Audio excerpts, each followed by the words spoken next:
Deputetja e vetëvendosjes dhe aktoria Adriana Matoshi ka deklaruar të hyra si deputete, por edhe nga angazhimet në aktrim, në dokument figurojnë edhe detaje për kursimet në bank dhe detyrimet ndaj NLB-s. Aktoria dhe deputetja e Kuvendit të Kosovës nga radhët e lëvizjes vetëvendosja Adriana Matoshi ka deklaruar në deklarimin e rregull vjetor të pasurisë në Agjencinë për Parandalimin e Korrupsionit. Sipas dokumentit, deklarimi është dorëzuar më 25 mars 2026, ndërsa Matoshi është emëruar në funksionin e deputetes që nga 22 marsi i vitit 2021. Te pasuritë e paluajtshme, në deklarim figuron një shtëpi me sipërfaqe 66 metra katrore ndërtuar nga kursimet e prindit, vit përfitimi 1990, ku pronësia është e shënuar te prindërit.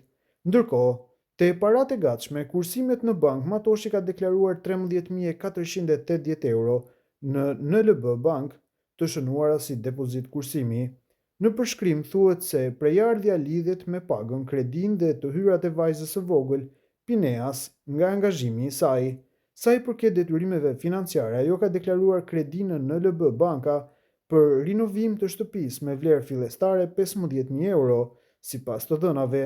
Kredia është marrë më 1 janar 2025 me afat përfundimi 1 dhjetor 2026, ndërsa vlera e mbetur figuron 12.608 euro, shuma totale e kredisë e deklaruar 15.800 euro.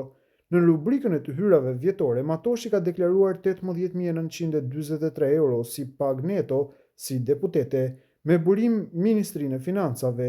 Në deklarim figurojnë edhe të hyra nga angazhimet në aktrim, përfshirë 13.457 euro nga Icon Studio SHPK, si dhe 5.944 euro nga Wavemaker Film Honorar.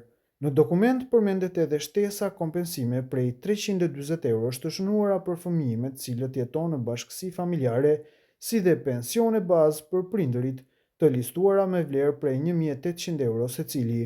Ndërkaq në deklarim është shënuar gjithashtu se gjatë vitit 2025 nuk kam pranuar të hyra të tjera personale përpos pagës si deputete, ndërsa në tabel figurojnë njëkohësisht edhe të hyrat nga angazhimet si aktore. Sipas dokumentit, Matoshi nuk ka deklaruar të dhëna për aksione në shoqëri tregtare, letra me vlerë apo kriptovaluta, ndërsa nuk figurojnë as donacione në parti politike.